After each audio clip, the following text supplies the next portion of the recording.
What is verbatim theatre? That's a very good question. Yeah. So, I'm bisexual. So verbatim theatre is the art of performing something that is recorded that someone has said. So you would record a piece of dialogue and then perform it word for word, utterance for utterance, like every inflection that someone might pronounce, whether that's kind of regional or whether that's just circumstantial from the way they've been brought up. Our verbatim theatre is where we go and interview people and we record it. And we just ask them questions. Usually we only really ask them one question actually, which is like, what are the circumstances of your birth? Where have you come from? I like verbatim theatre because it's raw and you hear people's intense emotions about either their life or the way they feel on a certain subject matter. And I found that I've had that a lot growing up, and I've met a lot of different kind of people from a lot of different backgrounds, and I always find it really interesting to have another way of life proposed to you. Actors will receive the recording and the transcription of the interview, and they will learn it word for word, absolutely exactly how they hear it on the recording. And that's really, really important because we're capturing these people's real stories, and then we're giving these people a platform to have their voices heard. So it's really important that we make sure every single, every single because that's how real people talk. People do stutter and they do say funny things that don't necessarily make sense, and we make up words and we just put them in, and that's how people talk. So yeah, so we make sure it's all in there, and then we put it on stage and we create a show, and yeah, it's just all about getting people's voices out there, giving people a chance to finally have their say. Yeah. I'd rather they didn't know. Rather it was just, it was fine how it was, and I just wish I'd kept that side of my life private. I'm not with the same girl anymore, so I should have just kept it quiet.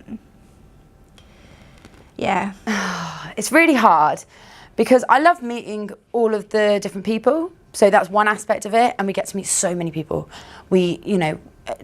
People that also necessarily we might not come across, or people from different walks of life that we might not have the same interests or the same views or anything, just different people. And it's really hard because we judge people a lot. Everyone puts certain judgments on people, whether for whatever reason.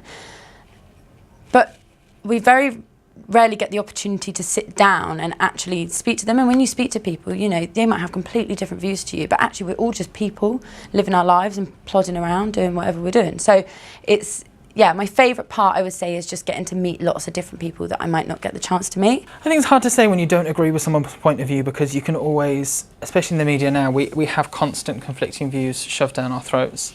But What's great about this project is that we can listen to someone's opposing view and listen to the entire view, rather than in a lot of TV and media interviews, they're always cut off or stopped halfway through to shove their point back down their throat again. And I think the best way to beat something is to fully understand it and then squash it with the reason you don't agree with that. And I think if you keep talking over someone or interrupting them, you're never going to find that out. So the beauty of this is you can listen to someone's whole point and at the end of it decide whether you believe in it or not, rather than never actually learning what their point is. Because we get to then take these incredible stories and put on this amazing show, so I get to sort of, go into that side of it and get creative, and that's my passion, and that's what I love doing, is making performance.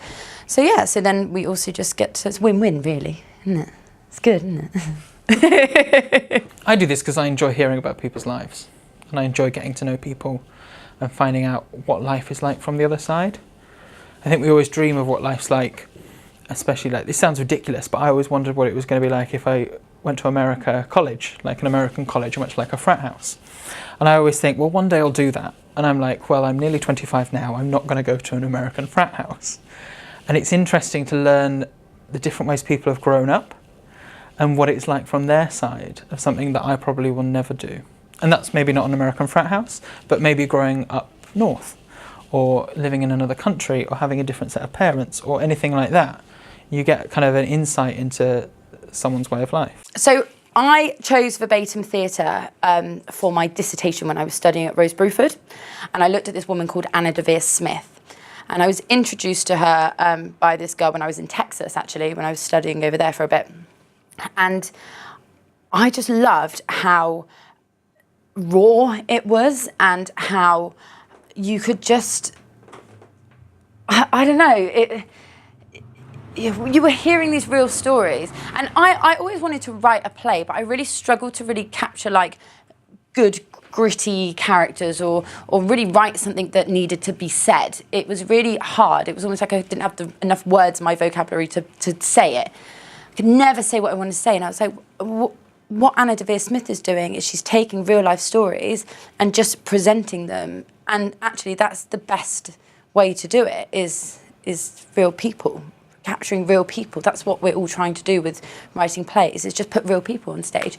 So I fell in love with it. So I studied it for my dissertation, and I had to do a 15-minute performance where I copied 2 of hers, and then I went and did my own investigation, and I investigated the church. So I didn't know anything about the church. So me and my friend Catherine went down to the church, and we just interviewed people, and I got this really amazing monologue from this lady called Annette, and she just, it was about how she got this letter, and it had some money inside, and it just said on the front, it just said, "With love from Jesus." And it was a crazy, crazy story about how Jesus had given her this money.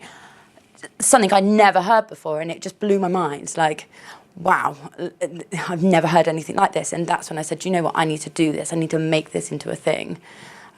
So yeah, that's why I love verbatim theatre. I think what I want to achieve by doing verbatim performance is proving that people who are pro and who are against are not.